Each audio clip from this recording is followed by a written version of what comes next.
Hello, everyone. This is Kripa Anand, and welcome to the Canadian SME Small Business Podcast. Today, we are putting the human back into human resources. In 2026, the global remote work landscape has matured, but it has brought new challenges: isolation, burnout, and a desperate need for authentic workplace culture. Joining us today is Mohammed Karamali, CEO of Scale It and past chairman of the Richmond Hill Board of Trade.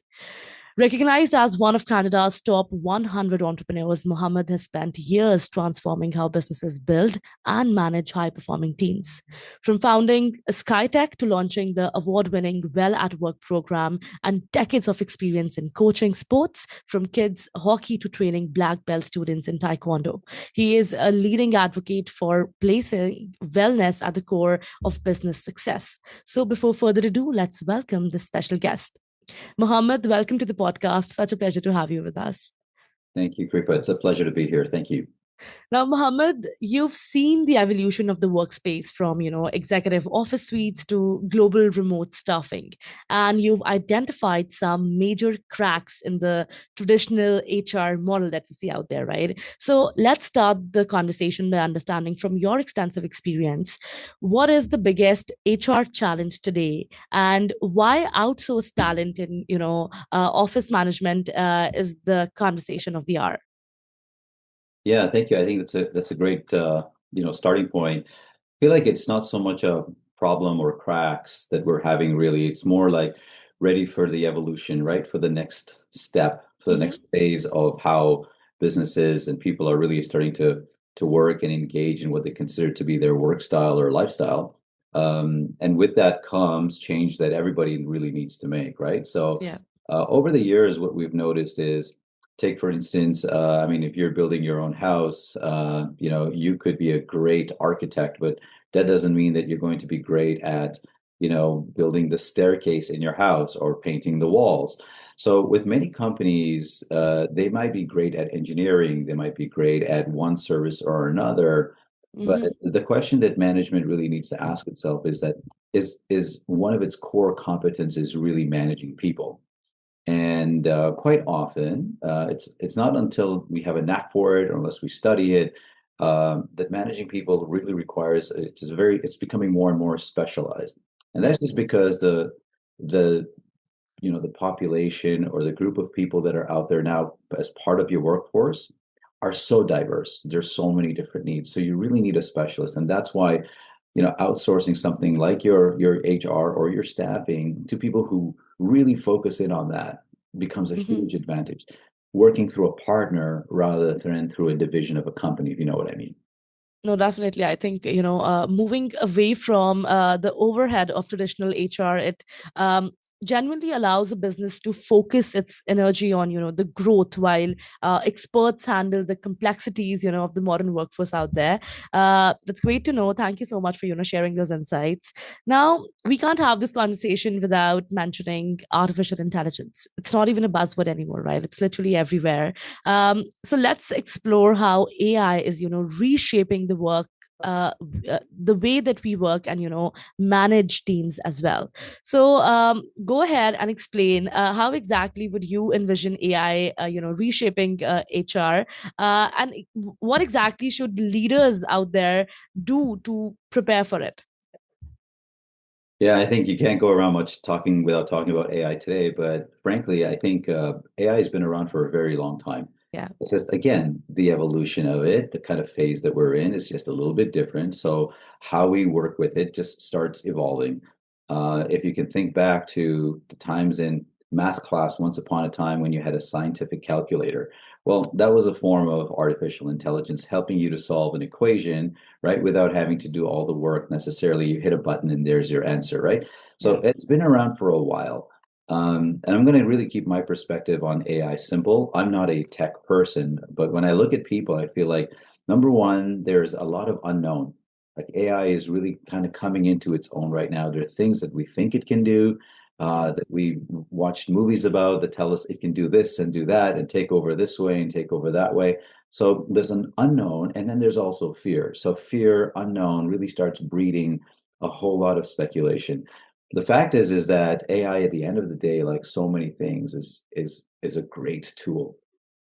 And I think the difference is now between now or sort of like the next phase that we're going into is that, yeah, for one, people are going to be able to move a lot more efficiently. And that just means that we have to kind of change what it is that we're solving for.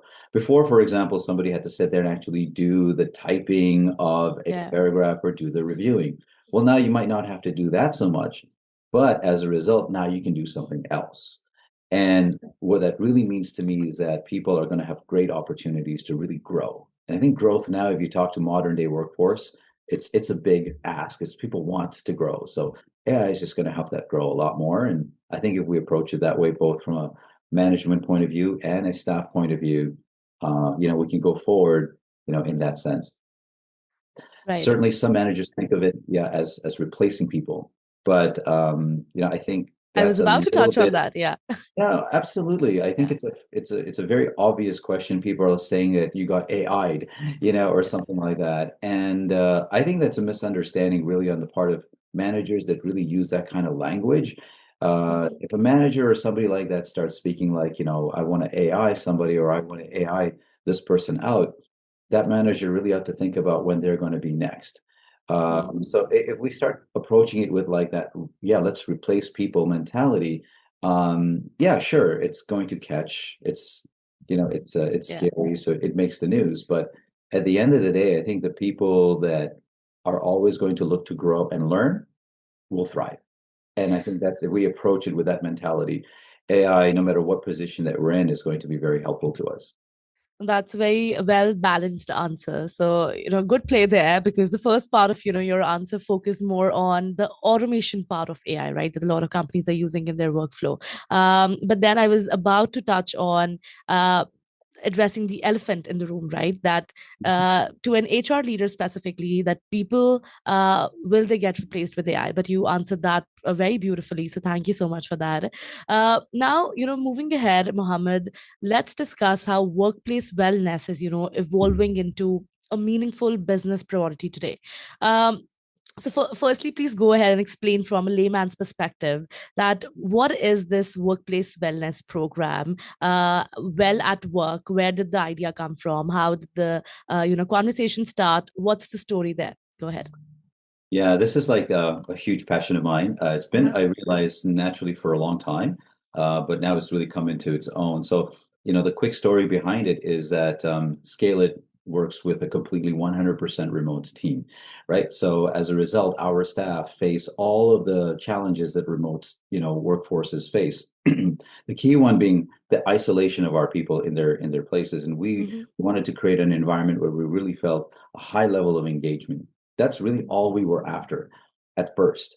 And so when we thought, hey, how do we bring this together? We said, well, we need a reason to come together. We said, well, let's come together and let's do something like play a game every morning. But then we thought, how can we make this game beneficial? And then we started really evolving the game to focus around things that we asked, what's most important? And when we thought about what's most important and asked the staff and the people what was most important to them, he said, well, our well-being is the most important thing to us. So we said, Of well, let's course, yeah. focus on that. Yeah. And what we came to realize is that a lot of people equate wellness to something like going to the gym, right? Or journaling. And these do have to do with wellness. The trouble with wellness is that most people don't realize how many aspects there are to wellness. And Mm-hmm. as a result of not realizing how many aspects there are to your wellness, so you don't just have physical wellness or nutritional wellness, or you don't just have emotional wellness, but you also have intellectual wellness. Yeah. You have social wellness, you have environmental wellness, you have occupational wellness. There's so many aspects to it and so much to concentrate on that for one person to kind of go it alone becomes very difficult. You need to put it into your day. And now that's Mm-hmm. the other part is that companies often thought that a person's well-being is their personal issue, right? So, nobody wants to get into your personal life. I mean, that's your Yeah. personal space, which is fair. But if you take a look at how many waking hours we have in a day, right, Kripa? So we have, say, 12 working hours in a day. We Mm-hmm. spend 8 to 10 hours of that working. So Mm-hmm. if you look at it, you have about 70%, 80% of your waking hours of your day during the prime time of your life Hmm. working. Right. And after you take account for how exhausted you are after you're doing the work, where do you really have time to take care of yourself? And if you look around today, that's become kind of like, let's call it, I think, a pandemic that we're dealing with. People are just not well. So some people figure that you're not, the owners or managers at work thought, hey, if you're not well outside of work, that's your business. Don't bring it to work. When you come to work, just do work. What people are also not realizing is that the stress, the exhaustion, the wear and tear of the body and the mind that we go through and the emotion at work, it's actually rooted at work. It's doesn't have much to do with life itself. Sure, Right. we have bills to pay. Sure, we have personal and relationship opportunities and challenges that we worry about. But so when I looked at it all, I thought, you know what? What if instead of having it like you got to go outside to take care of your wellness, what if your workplace became a place where your wellness was actually front center? How would you react then to your work? And you know that engagement problem that we talked about in the earlier question, Yeah. instead of looking at Mondays going, I don't want to go to work. What if you went to work and you could really engage really well with your staff, with your teammates, you could thrive. How would that look? What kind of operation would that turn into? So when we thought about it, we're like, yeah, we got to do this, and we worked with like professionals in the field to be able Hmm. to design the content, and then we integrated it into our workplace. And something as simple as just getting together, but what are we doing in that get together time in that 15-30 minutes of the day? And then also suggested activities, which really incept ideas to people as to what they should be doing at any point in time of the day. So it doesn't have to be on a schedule. It could be something that you think about. It could be something that you maybe call a person and say hello. So there are all these kind of prescribed activities. And when we find that when people engage and participate in this wellness Yeah. program, not only do their kind of like call it their health and wellness scores personally go up, but engagement as a team goes up. And when engagement as a team goes up, productivity goes up. And so when Hmm. managers say, hey, you have to spend 15 to 30 minutes a day, that's a lot of time. They do the multiple on what the cost is for that time. And they think, oh my gosh, that's a lot of money I'm spending for people to be sitting around on their wellness. Math on Right. that. Well, that's a big point, right? It's a Yeah. fair point. So we thought about that, and when we really looked it up, we found out, and this is interesting, that over say an 8-hour day, real productive time, according to sources and stats that are taken out there, real productive time is about half of that. Half. Mm. And that's just because people, just don't produce more. They maybe take longer, they take rest more in between. But then there's also something called the effort that they decide to put into something, right? Right. And that extra effort that everybody wants, they're not getting. But when they participate in this wellness program, their productivity goes from say 3 hours of actual productive time to like Yeah. 4.5 or 5. And as a result, you've invested, say, half an hour, but you've gained back an hour and a half or two. And now you've kind of given them what they want, but you're also getting more of what you want. And it's a great win-win. So that's really the wellness program in summary that we've had. And we then realized that it became a huge competitive advantage for ourselves to have. People wanted to come and work on our team. People were staying on their team longer, even though they were being offered opportunities to go elsewhere, work for more money, Yeah. and they still stayed. And we thought, wow, this is great to have. And then we really thought, I mean, we're a staffing company, so we see the problems inside of other companies when it comes to people. And we thought, wouldn't it be nice if really every organization, every workplace could have something like this? Hmm. And then we designed a course to be able to show companies how to be able to construct, design, sustain, maintain, and grow their own wellness program, self-managed by their people, very highly customized. Hmm. And then so that's the whole program now called like workplace wellness is kind of like how we refer to it. And we've even got grants in Canada here that actually cover costs. So we've got a Hmm. great country that we live in that really focuses on our people. And Right. now I think all the pieces are in a good place, and there's a huge demand for it. So we're excited to be able to bring this let's call it to the market or to the workplace. Mohammed, for some reason, this was a very therapeutic answer. So, just talking about workplace well-being, if that can be so therapeutic, I can't imagine the actual results that, this program can drive. So before we go any further, here's a special message for all of our listeners, specifically for all the entrepreneurs and managers watching. In 2026, you cannot compete on salary alone.